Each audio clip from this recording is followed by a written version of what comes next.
Okay, we didn't get any questions, so let's begin.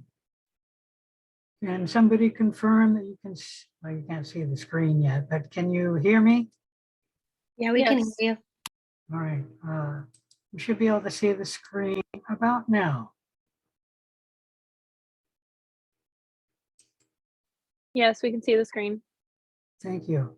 All right, so we're supposed to be working on chapter 2 today. And in the lab, we will work on chapter 3, microscope basics. Any questions about what we're doing? All right, we had talked about the scale of things last time. Remember, you do not need to memorize the numbers shown on the scale, but you should kind of understand the relative order of things that I guess we can see either with our eyes, with the light microscope, or with the electron microscope.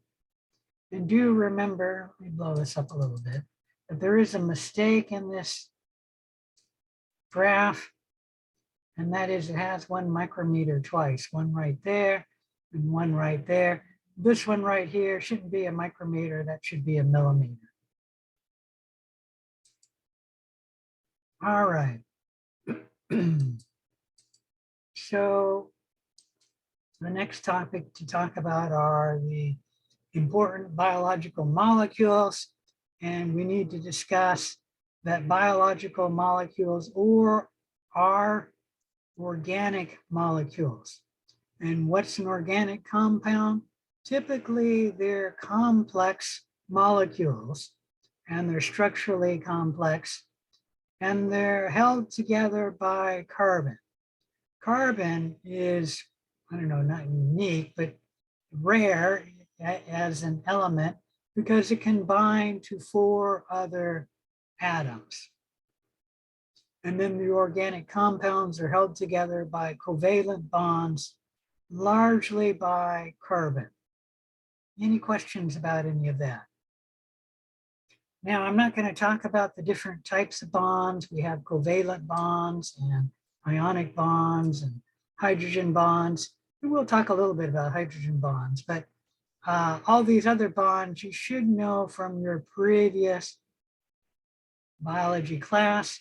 If you don't know that, then you should read about them. Now, organic compounds are different from inorganic compounds.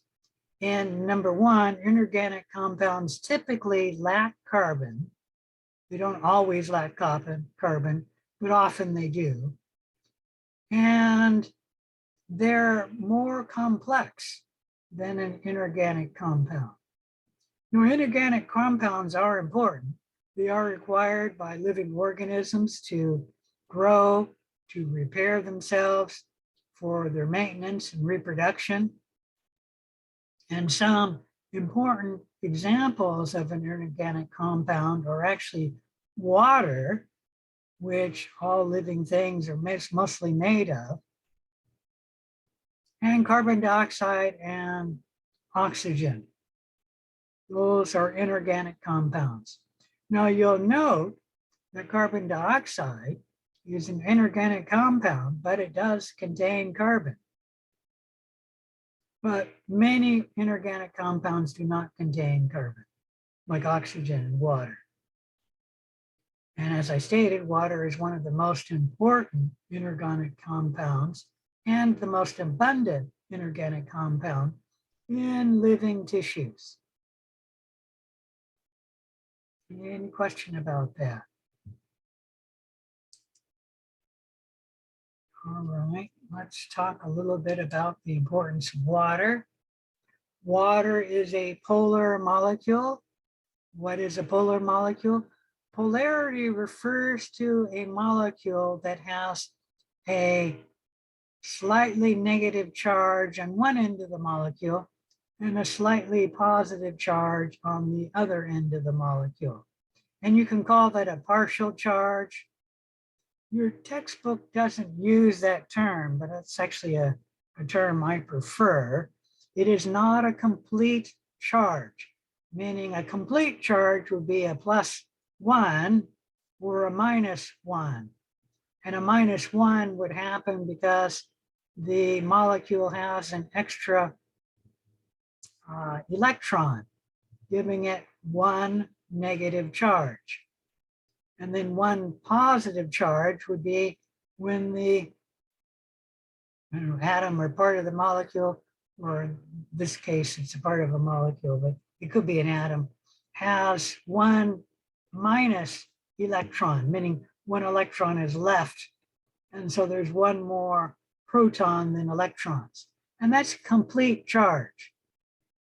A polar molecule doesn't have a complete charge or two complete charges. It has a partial positive charge with the hydrogen, at least water, and a partial negative charge with the oxygen.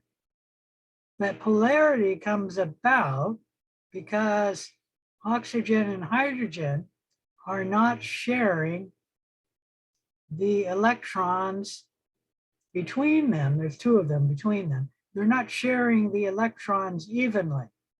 Oxygen is hogging the electrons, and so they're spending more time with oxygen than they are with hydrogen.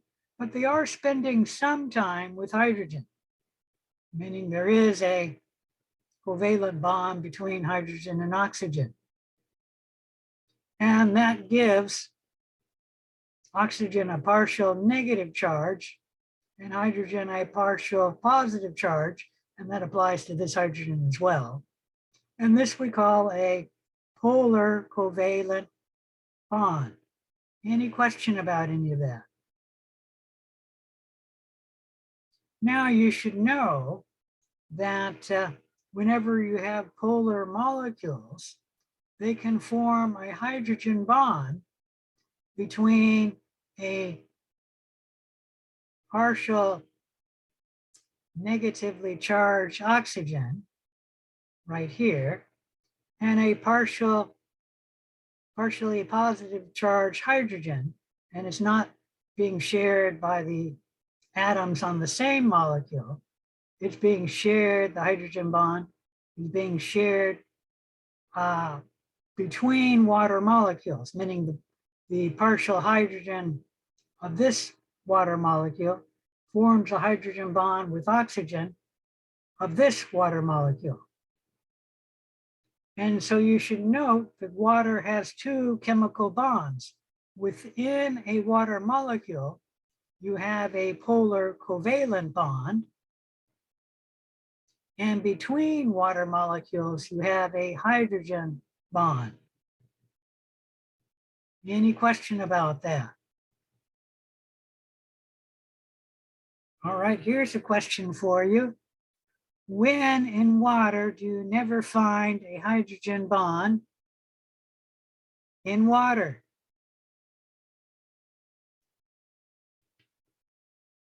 Come on, somebody's got to remember that. When in water do you never find a hydrogen bond between two water molecules? When it's frozen? I don't know. No, that's a good guess. It's actually the reverse of being frozen, and that we call steam.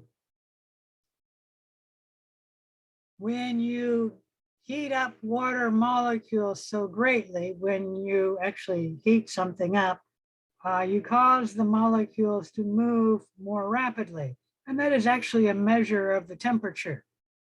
And when you heat water above boiling, the water molecules have enough energy in their movement that the hydrogen bond cannot form between them. Or if they form, they quickly break. And so steam doesn't have any hydrogen bonds between them. But in liquid water, we have hydrogen bonds between the water molecules, and that gives us liquid water, meaning that the hydrogen bonds can break and then the molecule can move, but another water will come in and form a hydrogen bond. And that's why we have a liquid. If we didn't have the hydrogen bonds, water would be steam. And if you freeze it, you keep the hydrogen bonds from breaking. And then the water isn't a liquid, it's ice, it's solid. And that's because the water molecules don't move as they do in liquid. The hydrogen bond has enough energy to not break. And it's permanent, and then the water cannot move. Any question about any of that? All right, here's a little video you can watch on the water molecule, but it essentially says everything that I've talked about or will talk about.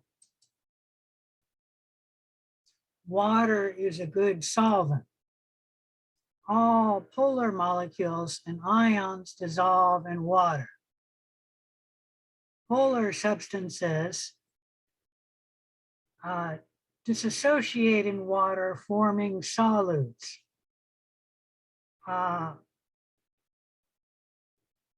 Salt, sodium chloride, is a polar substance that we can actually say is ionic because when it dissolves, it doesn't form polar molecules, it forms ions, such as the negatively charged chloride ion and the polar charged sodium ion.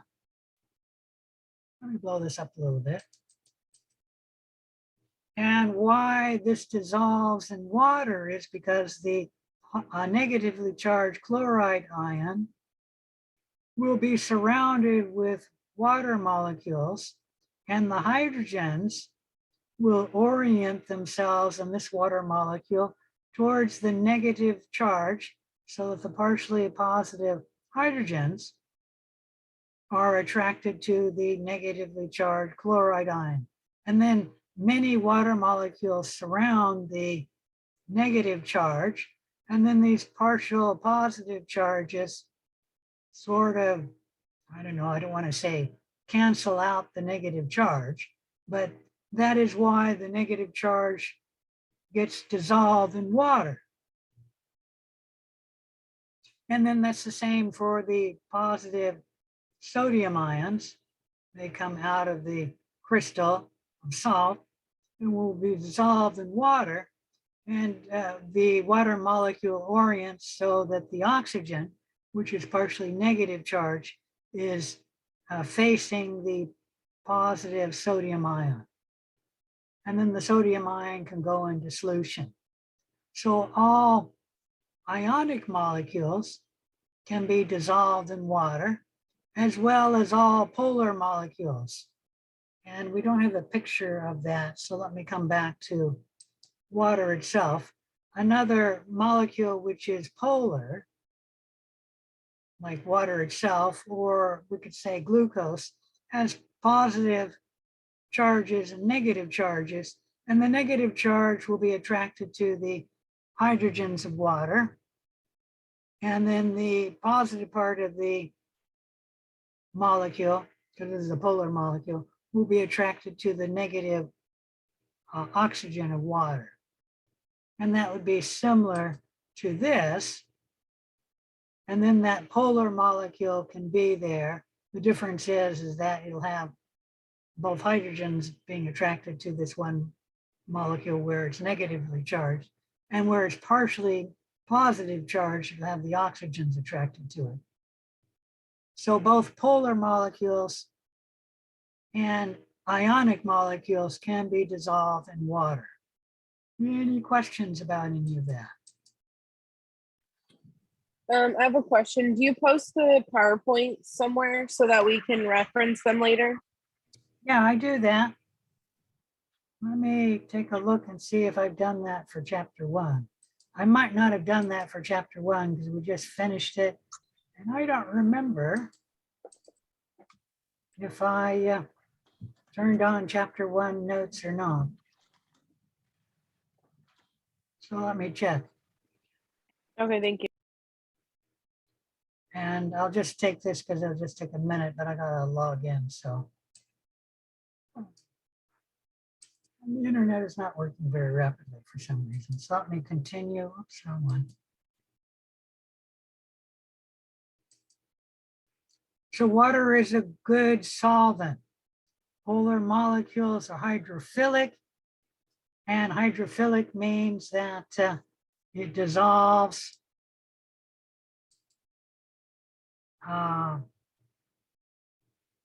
polar and ionic molecules. Hydrophilic means it loves water, literally, and polar molecules and ionic molecules are attracted to water because it's a polar molecule. Any questions about any of that?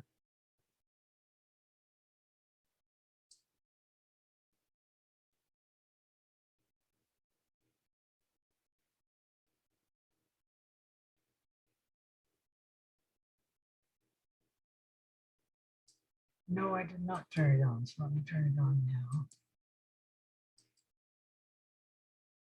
All right, thank you for the reminder. So hydrophilic literally means loving water. Hydro-water philic lover. Polar molecules, meaning polar covalent molecules, or ionic molecules, dissolve in water, so we call them hydrophilic. Non-polar molecules, that would be something like oil or lipids, or I should say fats, because there is one lipid that is not non-polar, but the non-polar molecules are repelled from water. That means they do not dissolve in water, and we say they are hydrophobic. And an example of that, when you add oil to water, or oil and vinegar and salad dressing, and you shake it up, the oil and the water separate. Hydrophobic literally means fear of water. They do not dissolve in it. Any question about any of that?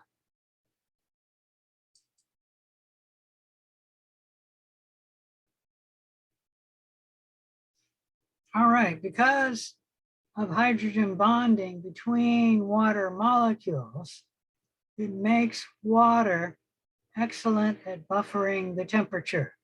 Those of you who live in Western Washington or Western Oregon know that our temperature is buffered by the Pacific Ocean, and the water of the Pacific Ocean, as well as all the moisture we get from the Pacific Ocean, helps buffer the temperature. Why the temperature of Western Washington and Oregon were more moderate than the temperature of Eastern Washington or Eastern Oregon, meaning Eastern Oregon and Eastern Washington. In the summers, they get much hotter than the West. And in the wintertime, especially at night, but also during the day, they get much colder. And it's because of the water buffering the temperature. Water can buffer the temperature because it takes a lot of energy to break the hydrogen bond that forms between water molecules. So it takes energy to break those hydrogen bonds. And so when the sun comes out in Western Oregon and Western Washington, we will not get as hot as it will in the East, meaning Eastern Oregon and Washington. And then when the hydrogen bonds are broken in a water molecule, it'll be the hottest water molecules, meaning the ones that have the most energy, that leave, which makes water good at cooling things. And if you don't know, that's why we perspire, to cool our bodies. And what water molecule is most likely to evaporate?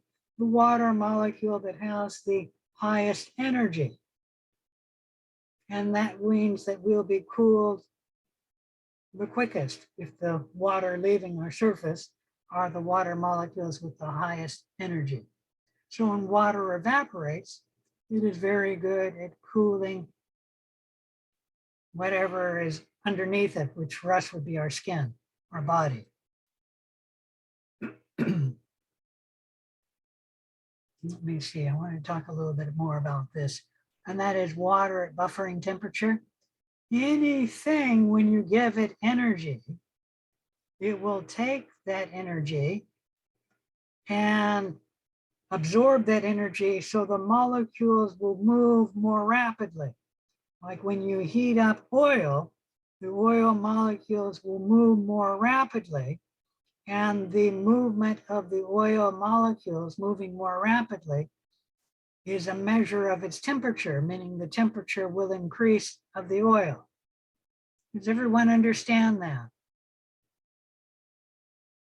Now, when you heat water, some of that energy will be absorbed by the water molecules and they will move more rapidly. And that will increase the temperature of the water. However, some of that energy is used to break the hydrogen bonds, and that will not increase the temperature of the water. And that is why water is good at buffering the temperature. And it also explains why when you give the same amount of energy to water, liquid water, and to liquid oil, the same amount of energy will increase the temperature of the oil higher than it will increase the temperature of the water. Any questions about that? All right, good, you got that. Water can also be split into hydrogen plus ions and OH minus ions. Okay? So in liquid water, every once in a while, an H2O molecule breaks apart and it will split into H plus and OH minus. How often does that happen? It happens in one molecule for every 10 to the 7 water molecules. And we'll talk about that in a minute. Remember, H plus is a proton, OH minus is a hydroxide ion. And on the planet Earth, under normal circumstances, that is all that water molecule can split into, H plus and OH minus. Now, if you were to put the water at the surface of the sun or in the sun, you can break the OH molecules, the OH molecule, the OH atoms. But that doesn't happen on the planet Earth under normal circumstances, meaning you need a lot of energy to break that. Any question about any of that? Now, when water splits into H plus and OH minus, you'll note that water will then start having a charge, that there will be an H plus ion in the water and an OH minus ion in the water. Of course, there isn't very much of a charge because remember we said this happens only one time in 10 to the 7th water molecules. But it does allow charged molecules to participate in chemical reactions. And it gives the pH of water. Let's talk a little bit about pH.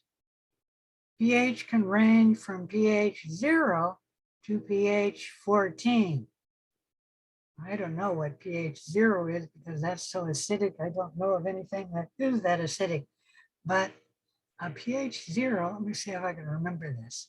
pH 0 means that every water molecule would be split into H plus and OH minus ions.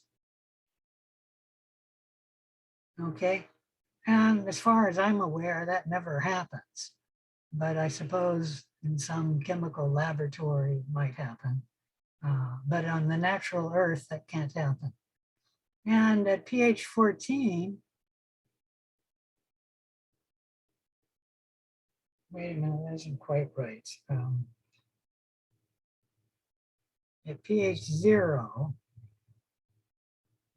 there are an H plus for every water molecule, but the OH minus is gone because the water will be, you don't really even have water at that point because all the water are split. Anyways, let's not talk about 0 and pH 14 because it's just too confusing even for me. But let's talk about stomach acid. It's very acidic below pH 2, between pH 1 and pH 2. And here we have a lot of H plus in the water. So you still have some normal water around. It's just you have a lot of H plus around. And then a little bit less than stomach acid is lemon juice, pH 2, grapefruit juice, pH 4. You don't need to know what these are, although you probably should know lemon juice and stomach acid are probably the most acidic things that you know of. Another very acidic thing, which I think is pH 1, it's even more acidic than stomach acid, is the acid in your car battery. Milk, slightly acidic, very close to pH 7. Pure water is pH 7, where the H plus number and OH minus number equal each other.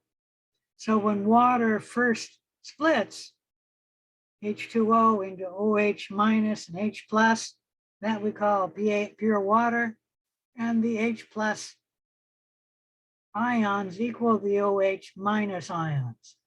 At more acidic or lower in the pH scale, you have more H plus than OH minus. And then at alkaline or basic pHs, you have more OH than H plus. And seawater is slightly alkaline, milk of magnesia more alkaline, also ammonia more alkaline, all the way up to lime water, which oven cleaner would be the strongest alkaline substance that you're probably familiar with. And as you see, when you're an alkaline, we have more OH minus present than H plus. And what's happening with this acid is that something is releasing H plus, like HCl, that's an acid, is releasing H plus, increasing the hydrogen ions in solution. And then with the alkaline, something is either releasing OH minus into solution, like, let me write it down here. When we get calcium hydroxide, that's releasing OH minus in solution. And maybe a better one that you might have heard of is sodium hydroxide. It releases OH minus in solution. Another way that you can do this, though, get more OH minus than H plus, is by absorbing the H plus. And our blood has a buffer. I can't do the 3 quite right, but it's supposed to be a small one. It has a buffer right here that can absorb a hydrogen. And I can't do the 2 very good there, but that would be H2CO3. And so it can absorb hydrogen, and then it will remove the hydrogen from solution. So there will be more OH minuses. And this is a buffer in our blood, which can absorb hydrogen ions. Any question about that? My point is that you can get more H pluses by either something that releases H plus into solution or something that absorbs OH minus. And for the life of me, I don't know of anything that absorbs OH minus, but I think it's theoretically possible. It's just not terribly common.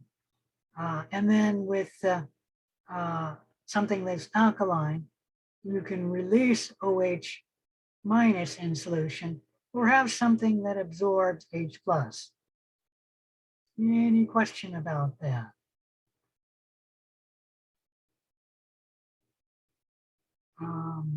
If anyone knows what was it, tris? The tris buffer is, that would be something that would absorb H plus. If you've ever heard of that, you don't need to know that, but the point is there's more H plus in solution when it's an acid, and there's more OH minus in solution when it's a base. Any question about any of that?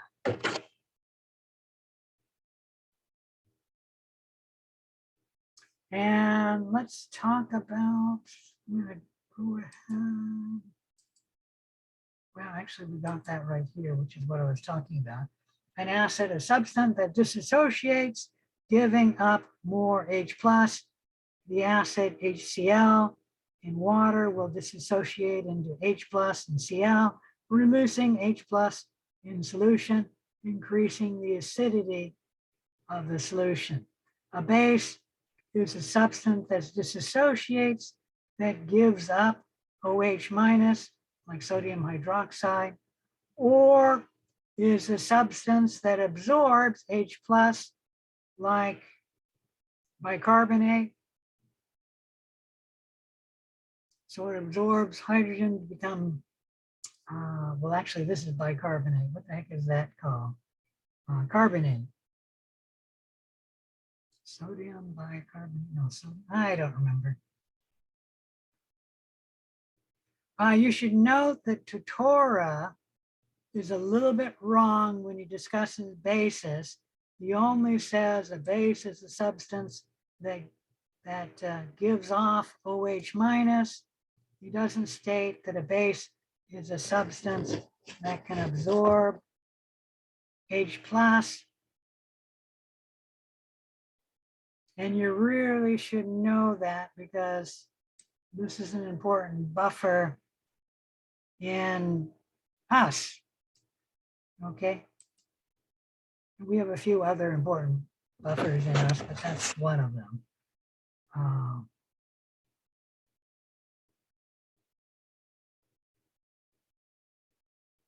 Any questions about that? Now, a salt is a substance that dissociates into cations, positively charged ions, and anions, negatively charged ions, neither of which are hydrogen plus or OH minus, meaning if it dissociates into an H plus or an OH minus, we call that a acid or a base. But if it dissociates into a plus ion that's not an H plus and a negative ion that's not an OH minus, we call it a salt. And you all know what we call a common salt or table salt is sodium chloride. Will dissociate into sodium and chloride, and that is a salt.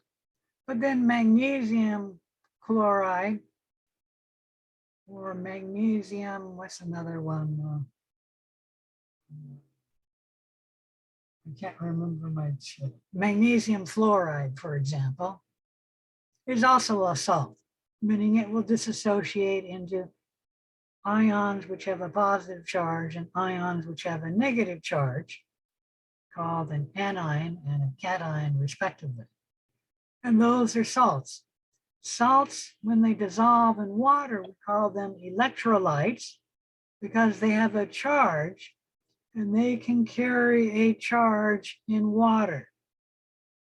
And if you don't know, that's why salt water is more dangerous to be around during a thunderstorm, for example, than fresh water.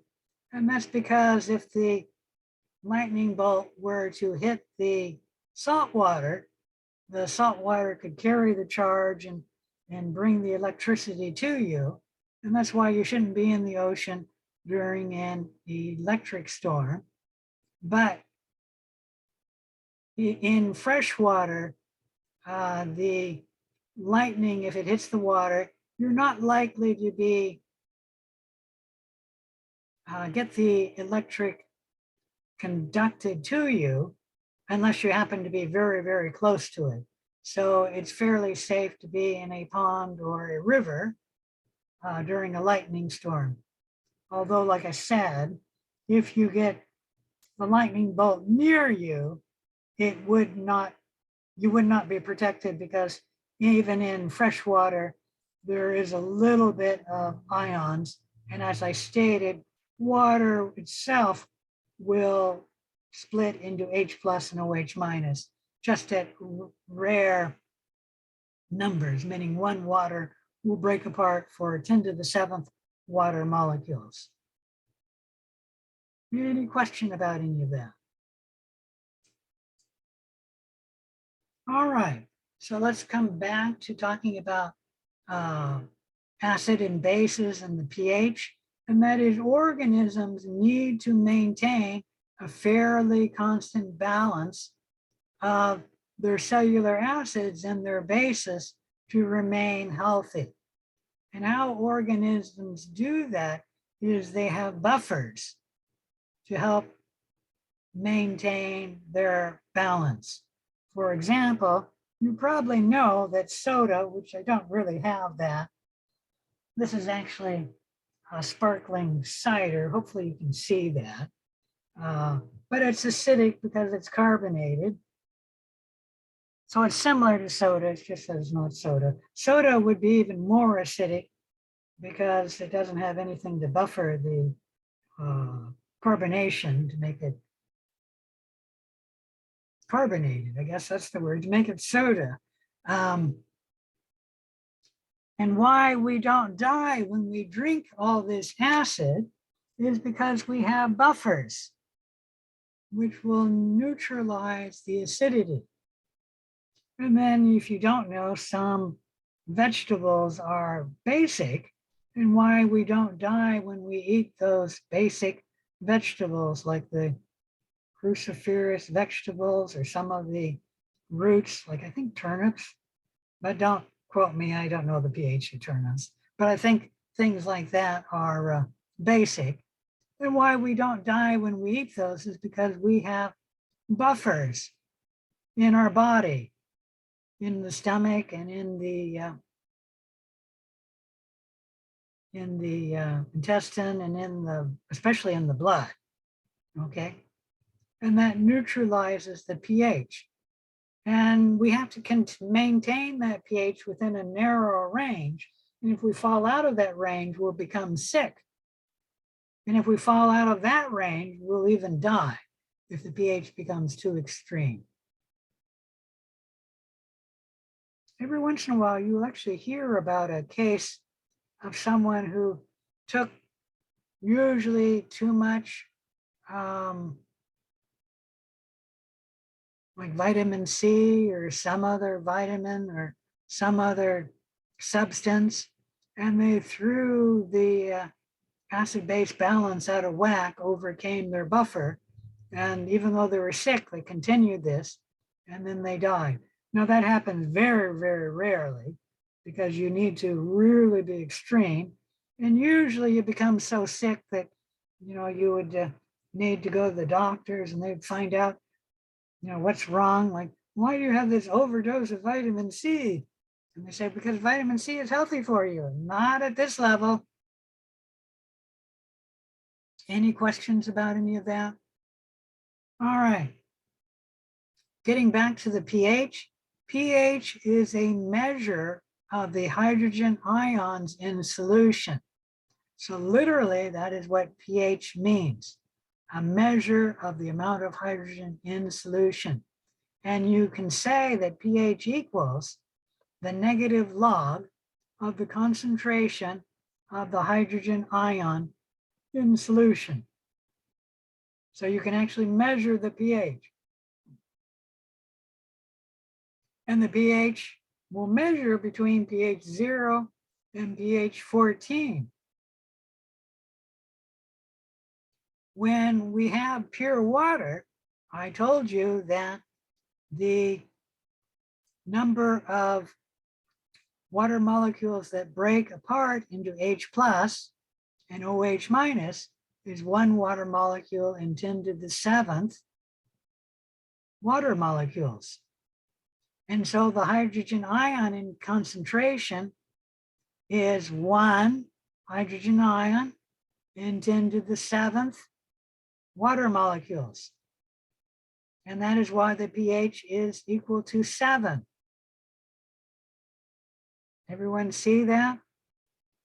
So that neutral water means there's 1 hydrogen ion in 7 or 10 to the 7th, sorry, water molecules.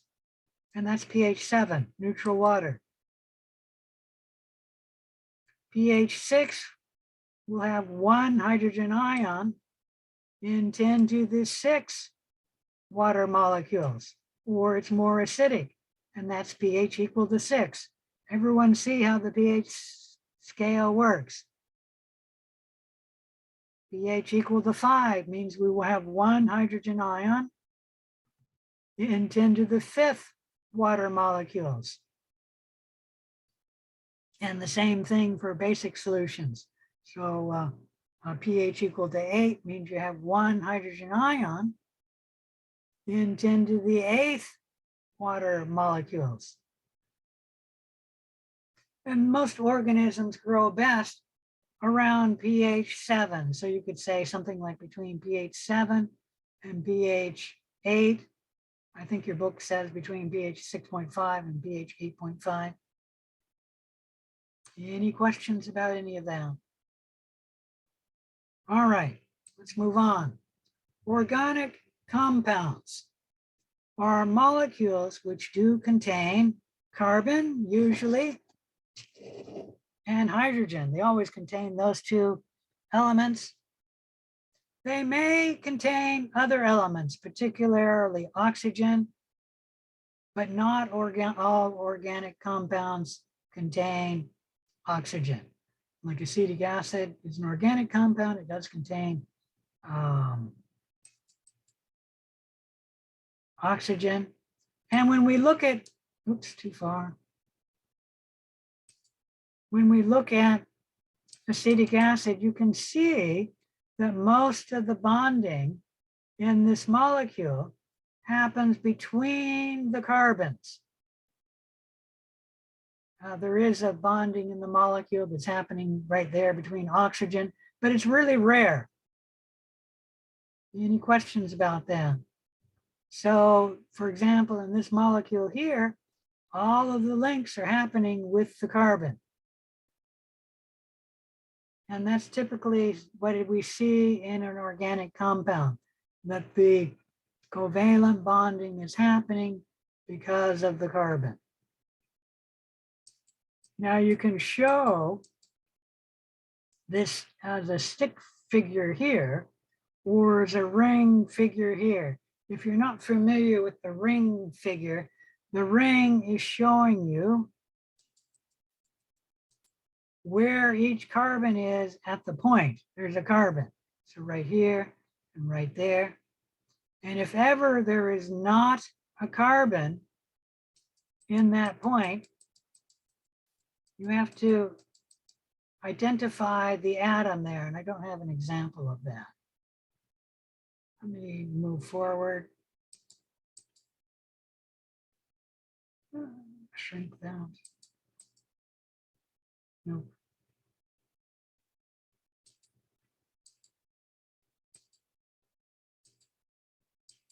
I've got a picture here somewhere. There we go. So here we have a ring structure. And in each point, we have a carbon, so that's understood. And if ever there's not a carbon, you have to put in the element. So this oxygen, this point here is an oxygen. Any question about any of that? Come back. Right there. Yeah. Too far. Out there. So here we're seeing different organic compounds. You don't need to memorize them, but some of them only contain carbon and hydrogen. And these we call hydrocarbons. They're a class of organic compound. And then other molecules, well, actually those are hydrocarbons too. Other molecules like these right here, acetic acid, contain oxygen or phospholipid. Is an organic compound which contains carbon, hydrogen, and then oxygen. So organic compounds always contain carbon and hydrogen. They may contain other elements, obviously oxygen. Many of them do contain oxygen, but not all of them. Some may contain other elements, including nitrogen, sulfur, and phosphorus. All of them are held together covalently, meaning covalent bonds hold organic compounds together. Some of the bonding may be hydrogen bonds. We'll talk about that later in an organic compound, meaning organic compounds can form hydrogen bonds depending on the molecule. Like lipids do not, but most carbohydrates do, if not all carbohydrates. Most proteins do. Compared to inorganic molecules, organic compounds are more complex and they're capable of having more complex biological functions. Organic compounds and other compounds as well can have functional groups. This would be a group that gives the molecule specific properties. For example, ethanol, as you probably know, is drinking alcohol, and it has different properties than ethane. Ethane is a hydrocarbon, it's a gas, it does not dissolve in water, but you change the H here to OH, and we don't have ethane, we have ethanol. And this OH changes the properties of the molecule. For one thing, this molecule can now dissolve in water. And it's not a gas, it's a liquid. And so the functional groups give the molecule different functions, different properties. There are some functional groups that you need to know of. OH is a functional group that we find in alcohols. It makes the molecule hydrophilic, so it attracts water. So we've already talked about OH as a functional group. Alcohol, let me shrink this down. You need to be familiar with the functional groups in this chart, which are labeled in a red box. NH2 is a functional group. We call it amino group. And we find that in proteins. OH group we find in lipids, carbohydrates, some proteins. That's not there because it's not all proteins. COOH or CO with a double bond, OH, is a carboxyl group. We find it in organic acid, lipids, and particularly in proteins. And then PO4, and that O4 has two of the oxygens with a negative charge. That's a phosphate group. We find these in DNA and ATP. Why do you think I want you to be familiar with the groups in the red boxes?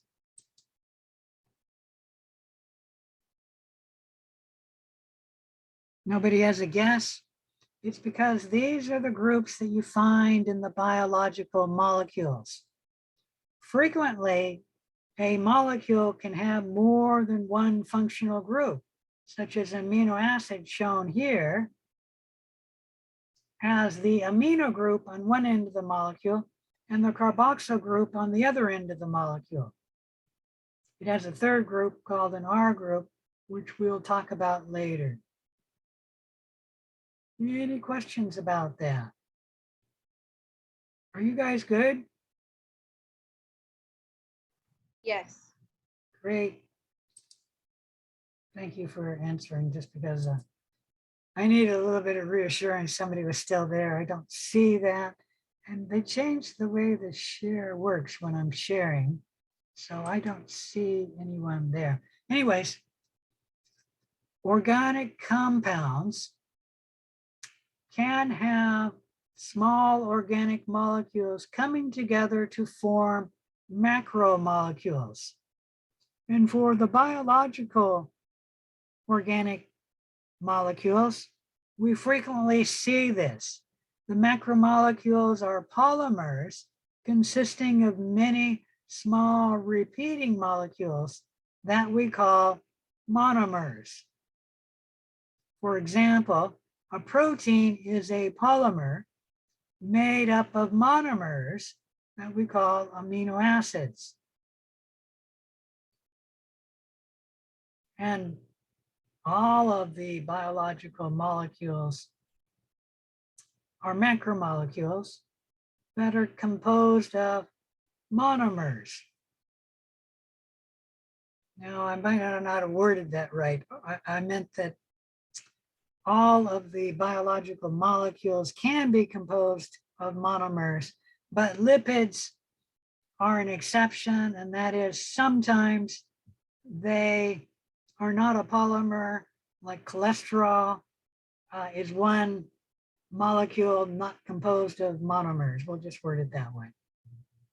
But other lipids like triglycerides are a macromolecule, which is sort of a polymer. It's composed of 3 fatty acid groups and 1 glycerol group. Okay, so even of the lipids, it can be composed of, we'll say, monomers. Come on, let's move on.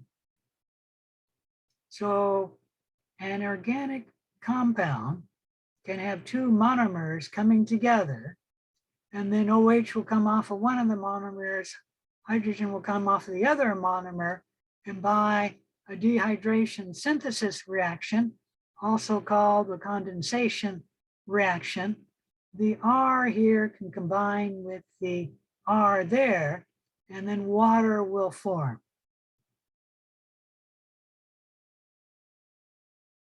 And then this reaction can go the other way, where the polymer can take in water, which will then split this R group.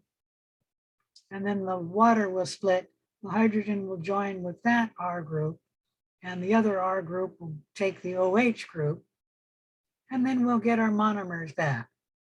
And this is called hydrolysis, where the polymer joins with water to split into, well, one monomer and probably a smaller polymer, but it could be a monomer. And we'll talk about that in a minute.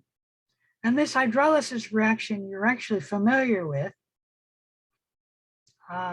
If you remember what Marty McFly sang in Back to the Future, "Ma, you sure know how to hydrolyze a pizza." He was talking about hydrolysis, where his mother took this hockey puck-like thing and put it in the machine, and then she hydrolyzed the pizza. You remember that? Nobody's going to say yes. Anyways, that's hydrolysis, so that you should remember. Dehydration, the reverse of hydrolysis, and it's in making synthesis a larger molecule. Hydrolysis is making smaller molecules. And dehydration synthesis is what our body uses to make the macromolecules such as carbohydrates, lipids, and proteins. And this is showing you here, dehydration synthesis. A monomer comes together with a larger molecule, which is a small polymer, and water will come off. And then that monomer will link with the smaller polymer, making a bigger polymer, and water comes off. Hydrolysis, water comes into the polymer and breaks off a monomer. Water breaking apart OH with the monomer, the hydrogen with the smaller polymer. Any questions about any of that? If not, let's talk about carbohydrates. Carbohydrates include starch and other complex carbohydrates, and then the sugars. Carbohydrates are an important energy source. Cells in our body uses them for structure. You can find carbohydrates in a portion of the nucleic acid, meaning you can, like plants can use sugars to start building up nucleic acids. We won't talk about that, but animals can't do that. But carbohydrates consist of carbon, hydrogen, and oxygen, and it's just not in any ratio. Carbohydrates contain, for one carbon, they have 2 hydrogens and 1 oxygen. So all carbohydrates may be written with the general formula, CH2O in parentheses, and then an N. Like glucose would be, let's see, the N would be 6. So glucose is C6H12O6. And that's the general formula for all carbohydrates. Carbohydrates include simple sugars like glucose and fructose, or you can string those simple sugars together to make larger sugars like maltose and lactose. Those are 2 sugar molecules put together. And you can string those together, meaning the simple sugars together, to make the complex carbohydrates that we call polysaccharides, such as starch and other complex carbohydrates. The 2 sugars stuck together, we have a name for that, and it's called disaccharides. And the monomers of carbohydrates are called monosaccharides. Okay? So glucose and fructose and galactose are monosaccharides. Lactose and maltose are disaccharides. And starch, and what's the other one called? Oh, I'm drawing a blank here. I'll get it. Just let me think about it. Are polysaccharides. The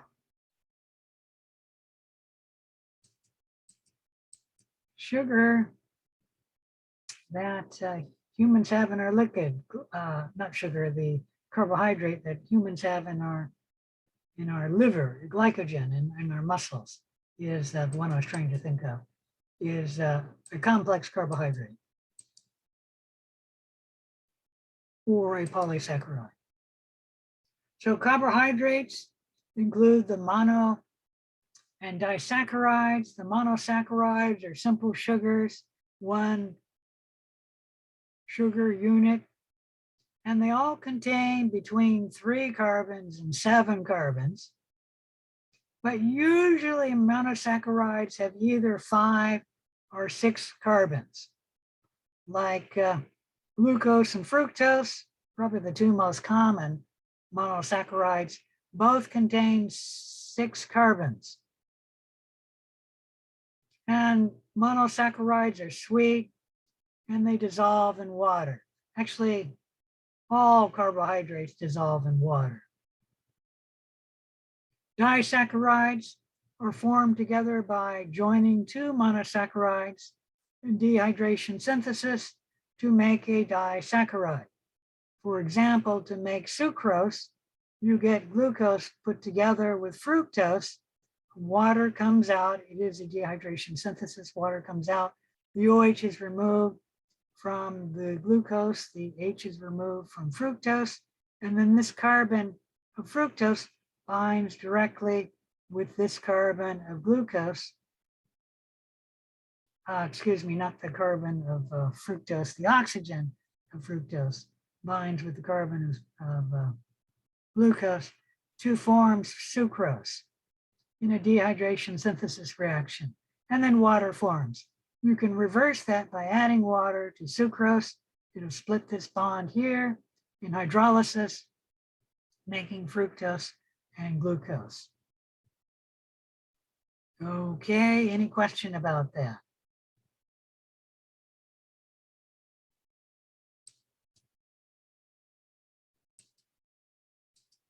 Polysaccharides consist of many monosaccharides linked together one after another. They can be straight chains or branched. Starch tends to be a straight chain of glucose, one after the other. And here are some starchy foods shown here, bread and cereals, you all know. You might not know that beans and chestnuts do have a lot of starch in them. But please understand that beans are only about a third starch. They are about a third protein. And I forgot what the other third is. You know, I used to know this. Proteins, carbohydrates, lipids. So beans have proteins, carbohydrates, and lipids. And it's not perfectly 33%, but it's about a third for each. And I don't know what chestnuts are, but you can find starch in chestnuts too. And then potatoes and rice, you probably know, are largely starch. But you should know that rice, bread, cereal, and pasta, although they're mostly starch, they do contain at least 4% protein. At least bread, cereal, and pasta. I don't remember if rice is 4% or 2% protein, but all grains do have some protein. And if you wanted more protein, then you should eat beans and chestnuts or some other nut. I bet chestnuts are very similar and that they're about a third protein, because that's what nuts are. I just don't know about chestnuts. All right, this picture is showing you, let me shrink that a little, or actually what's better is I could blow it up, make it bigger. It's showing you some polysaccharides. You do not need to know this table, do not memorize it. You said, know that starch is a polysaccharide, that you might know, but all the others, you don't really need to know. And you should know it's probably mostly a linear chain starch.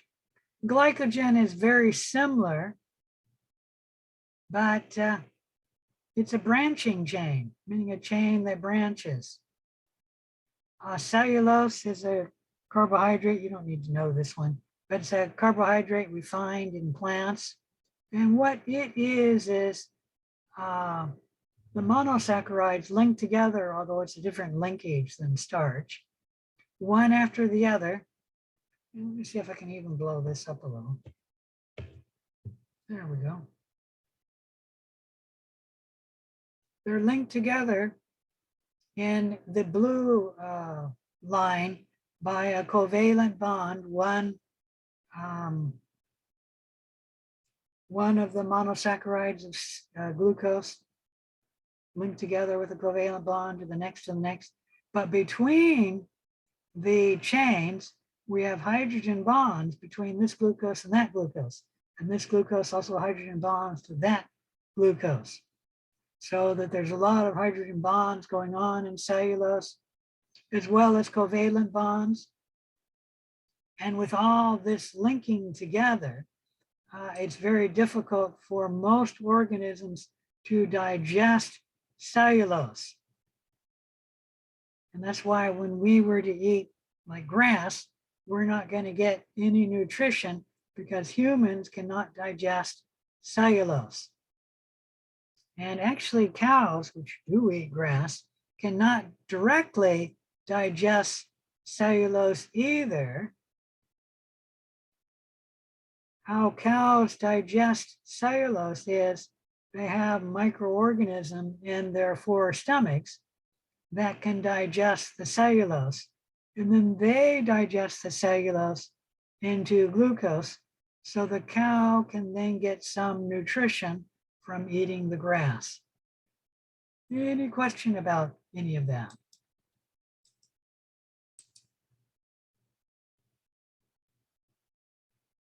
Peptidoglycan is a molecule we'll talk about later in the term. It is both a polysaccharide, meaning it has a bunch of glucose linked together, but it does have some peptides binding off of the peptidoglycan. And we'll talk about that when we're talking about the cell wall of bacteria. All right, any question about any of that? If not, let me just start talking about lipids. And then we'll break. Lipids are biological molecules that consist of carbon, hydrogen, and oxygen. However, you should know that lipids are mostly carbon and hydrogen. They have very little oxygen. They do contain oxygen, but it's very little. Lipids are almost all of them are nonpolar. There is one which is, and we're going to talk about that as an exception. So lipids are nonpolar with one exception. And that means they're insoluble in water. They're hydrophobic. They are structural molecules in our body and our cells, and our body uses them for energy storage. Lipids are primarily components of cell membranes. And if you want to see lipids in yourself, just look at your belly. You'll be storing down fat, which is because your body wants to store energy as fat, which for most of us is not a good thing. Meaning not a very healthy thing, especially if you're storing lots of fat. And Americans tend to be overweight. And that's because we probably eat too much, as well as we eat too rich diets, much too much fat. But even if you eat too much carbohydrates or too much protein, the excess energy that you're eating will be stored down as fat. But lipids are important. Obviously, they're the #1 ingredient in the cell membrane. There are 3 types of lipids: simple lipids, complex lipids, and steroids.